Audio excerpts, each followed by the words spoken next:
Hello guys, today I'm going to discuss some microeconomics, and my topic for the time being in this small session is perfect competition out of the market structures. Perfect competition or perfect market. A perfect market is one where there are large number of very small firms. These firms are so small that their market share as compared to the total market is so small that it is almost negligible. I'm repeating my point again. First of all, there are large number of firms. Secondly, these large number of firms are all very small firms. They are so small that their market share as compared to the total market size is almost negligible. Hence, by manipulating their output, by increasing or decreasing their production, they cannot influence the market supply, and therefore they cannot influence the price.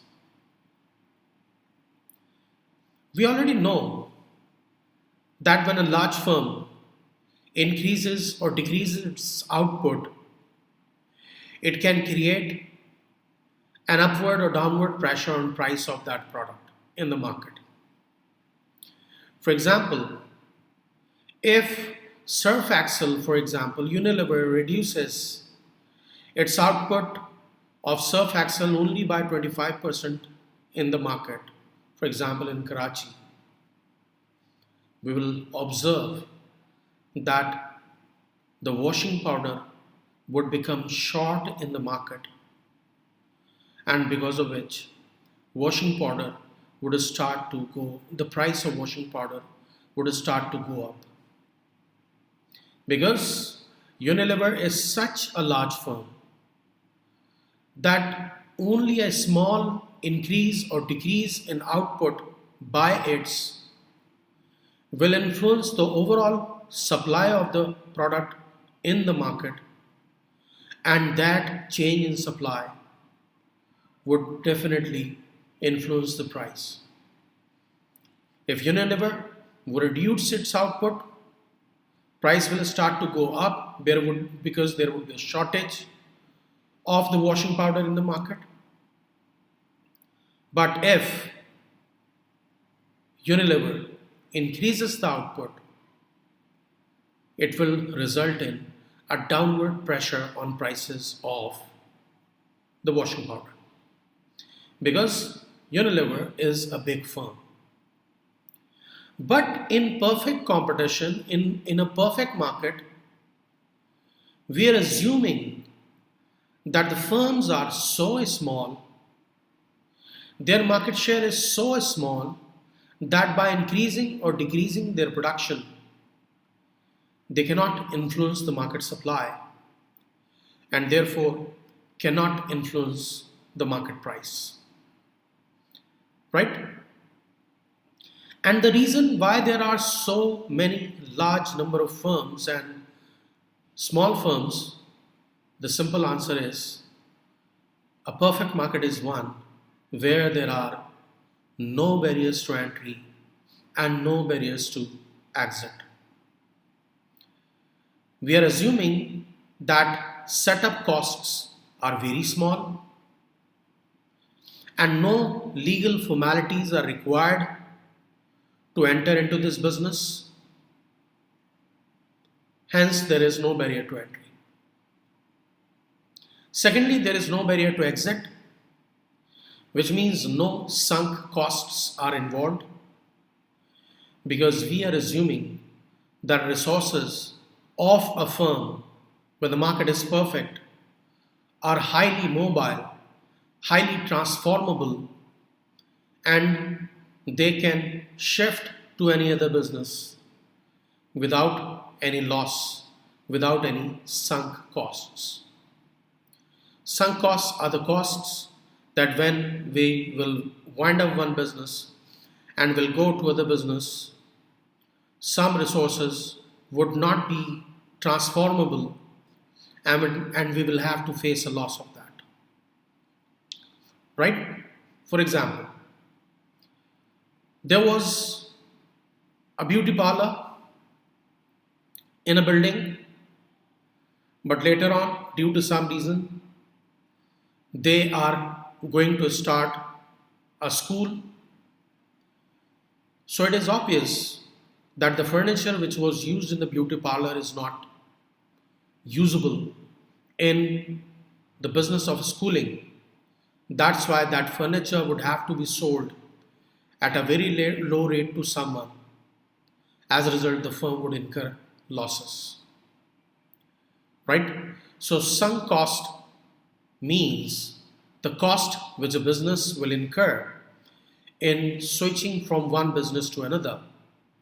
But we are assuming that perfect market is one where in shifting a business, where in switching a business does not involve any sunk cost, and the startup costs are also nominal. There are no legal formalities. As a result, there is no barrier to entry and no barrier to exit. That's why the firms can easily come and easily go whenever they feel like. So, when there are no barriers to entry, even very small firms can enter into this business, and that is why there are large number of very small firms. So small that their market share is negligible, and by manipulating their output, they cannot influence the market supply and therefore cannot influence the price. So, in this respect, they are just price takers. Then, we also know that in a perfect market, all the firms are producing a homogeneous good, which means identical in all tangible and non tangible aspects. There is no advertising of the product, there is no branding of the product. Product is identical to other products. There is no differentiation at all, minded in tangible aspects and also in intangible aspects. For example, ambience, for example, brand loyalty, these types of things, advertising, branding, these types of things does not exist in perfect competitor. All the sellers are selling absolutely identical product. That's why product wise or good wise they do not have any edge over the other. And for this reason also, the firms in a perfect market are price takers. Because when the product is not different, when the product does not have any unique selling point, it means that it would be sold at the same price as other sellers are selling it. Because someone can charge a higher price only if its product is a bit different from others. But when the firms are producing the same product, identical product in all aspects, then obviously from this respect their price making ability is zero. And the example of homogeneous products is vegetables, metals in pure form, in raw form, their markets, and the market of meat, poultry, eggs are up to certain examples of perfect market. Minded that they are not an absolute and accurate, a very complete example of perfect market, but I'm just giving the meaning of homogeneous good. That homogeneous good is one which is identical in every aspect. One tomato, one potato, other potato, one cucumber, another cucumber. They're all same, and as a result, the producer does not have any differentiated aspect and will charge. I mean to say, it will be a price taker. Then we also assume that in a perfect market, unionization or cartelization is not possible. Unionization means that firms can make a union, they can come together and set a mutual price, right? Or cartelization is also almost the same thing with a little difference, coming together and deciding on something, agreeing on something. But we are assuming that in a perfect market, the number of firms are so large that unionization or cartelization between them is not possible. Right? So, from this point as well, we can see that a perfect competitor would just be a price taker. They cannot collectively control the price, they cannot collectively maintain the price, they cannot collectively set the price. Right? So, there are a large number of firms, and all firms are small firms. Market supply cannot be manipulated, that's why they are price takers. They are price takers because they are producing homogeneous good. They are price takers because they cannot form a union. Then the fourth point is we are assuming that the government is not also interfering. Because we know that sometimes government intervenes in the market and helps the producer by setting a minimum price above equilibrium. But we are assuming that the government is not also interfering to support the producers, and as a result, they are price takers from this aspect also. Then we also assume in a perfect market that knowledge of the consumer is perfect, there is no knowledge failure, and on the basis of knowledge failure, firms do not have any price making ability. Knowledge failure means that consumer does not know about the market too much. It does not even know about the price which is being charged.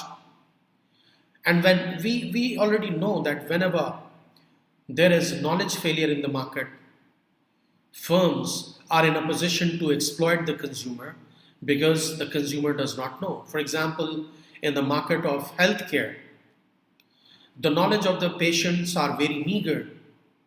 They don't know anything about what prescription the doctor is writing, was it necessary to admit them into the hospital, was it necessary to operate the patient. Patient does not know anything, and that's why in the healthcare market, patients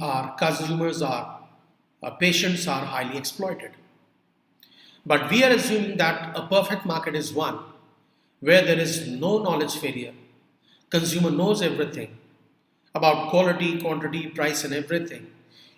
Right? That's why producer does not have any price making ability from this angle also, from this aspect also. Right? So producer does not have any price making ability because there are a large number of small firms, market supply cannot be manipulated, product is homogeneous, no differentiation is possible, unionization is not possible, that's why also the price taker, he's the price taker.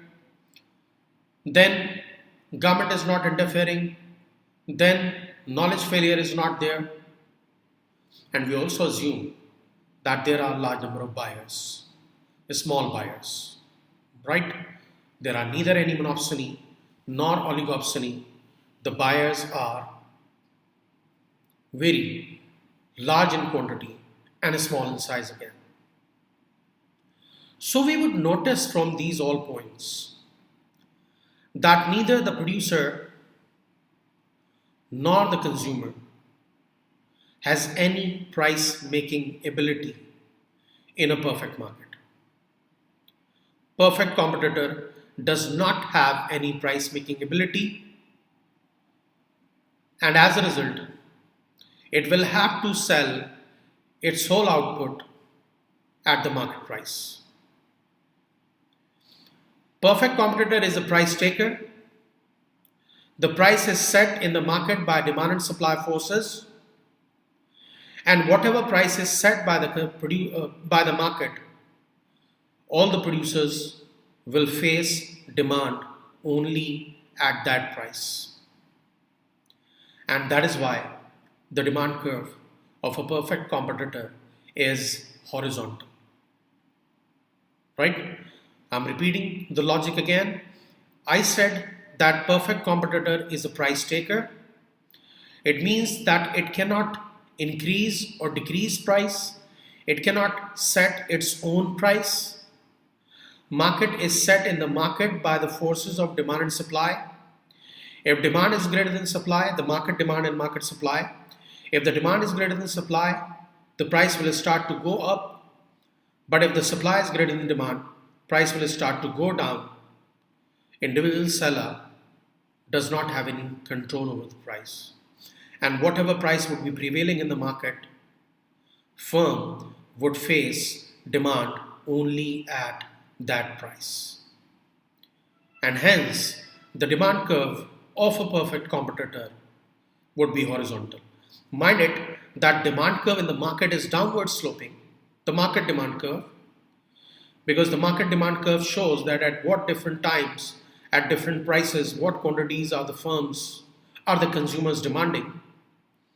But when we talk about the demand curve of an individual firm, that is horizontal, because whatever price is prevailing in the market, firm will face demand only at that price. Firm itself cannot influence the price. And that is why demand curve is horizontal. And we know that when demand curve is horizontal, it is also the average revenue and marginal revenue curve of the producer.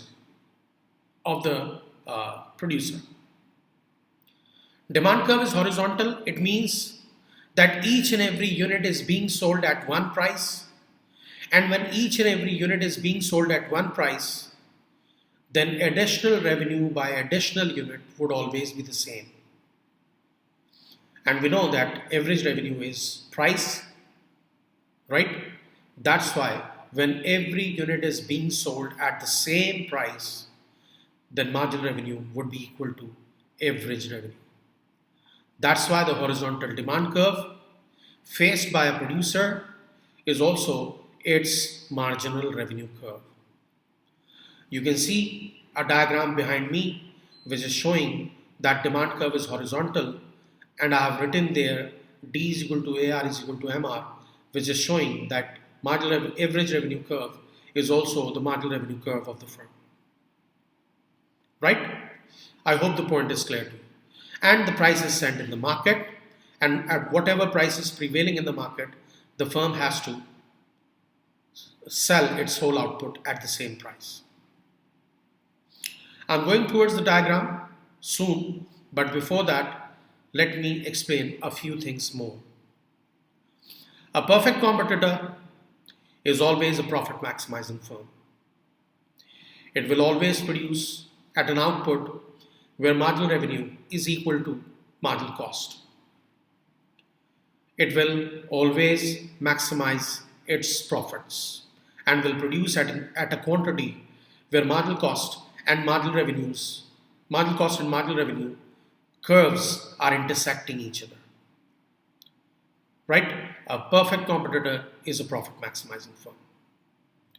Apart from that, a perfect competitor is productively efficient in the long run and is allocatively efficient both in the short run and the long run. Perfect competitor is productively efficient only in the long run, not in the short run, because in the short run, the firm is making abnormal profits and it is producing beyond the point where per unit cost is lower. That's why the firm is productively inefficient. However, in the long run, it will produce at an output where its per unit cost would be lowest. That's why it would be productively efficient in the long run, but it is not productively efficient in the short run. Secondly, it is always allocatively efficient because a perfect competitor would produce at a quantity where price is equal to marginal cost. Right? When price is equal to marginal cost. So, perfect competitor is allocatively efficient. Now, let's go towards profits. In the short run, a perfect competitor would enjoy abnormal profits. However, in the long run, it will receive only normal profits. We are assuming that in the short run, the number of firms are relatively low. Market supply is relatively limited. Number of firms is relatively limited. That's why price is a bit higher. And at that price, the firm is enjoying normal profits. Abnormal profits.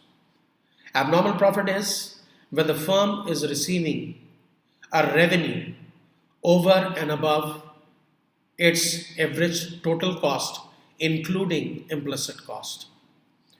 A firm enjoys abnormal profits when it produces at an output where its total revenue is greater than total cost, including its implicit cost, or average revenue is greater than average cost, including implicit cost. Implicit cost is the opportunity cost of diverting a resource from one use to another. So in the short run, firm would be making abnormal profits, which means that price would be greater than ATC, including implicit cost. Mind that in economics, whenever we draw cost curves, it obviously is understood that implicit cost is also included in that. We do not show implicit cost separately. We assume that they are included in the cost. For example, behind me you can see a cost curve, average total cost curve. So mind it, this average total cost curve is showing average fixed cost and average variable cost plus the implicit cost. Right? So implicit cost is already included in these costs and in these curves. That's why they are showing the complete cost. So in the short run, a firm is enjoying abnormal profits because the number of firms are relatively low and price is relatively high. Comparatively, that's why the firms can make abnormal profits. You can see this diagram behind me, right? You can notice there that I have taken price, cost and revenue on the y-axis and output on the x-axis, and I have drawn a horizontal demand curve because the firm is a price taker. And when the firm is price taker, demand curve would obviously be horizontal. You can also see that I have written there demand is equal to average revenue is equal to marginal revenue. Because when the demand curve is horizontal, average revenue curve is marginal revenue curve. Then you can also notice that I have drawn average total cost curve, marginal cost curve. And marginal cost curve is intersecting marginal revenue curve at point A.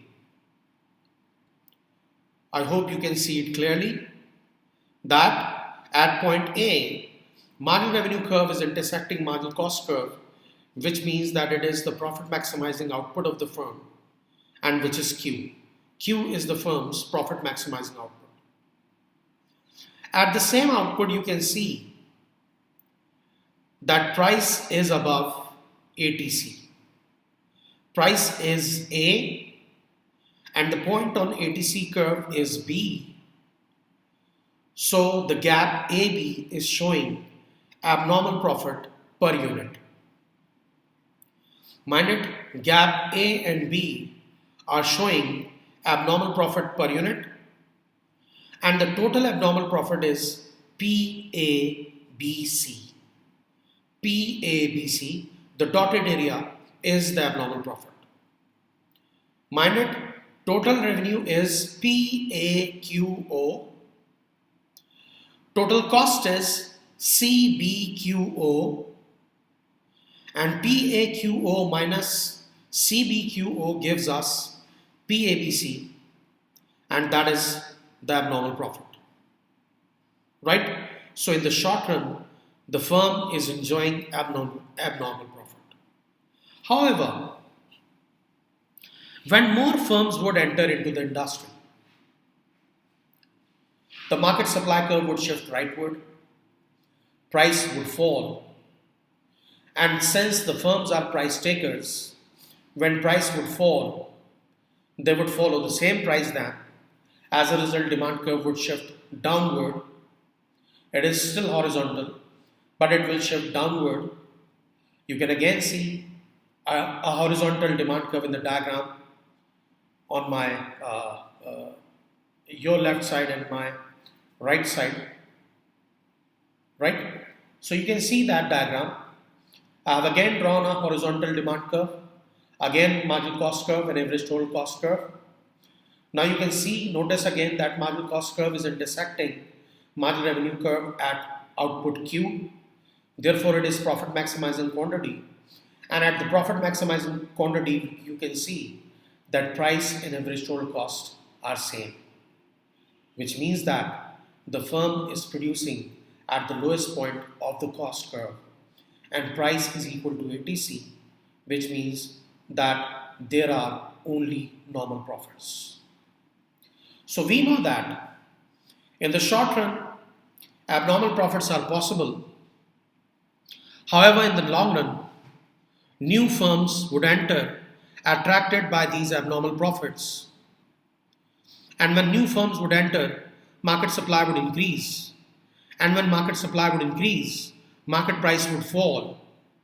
And firms would be making only normal profits, where price is equal to ATC.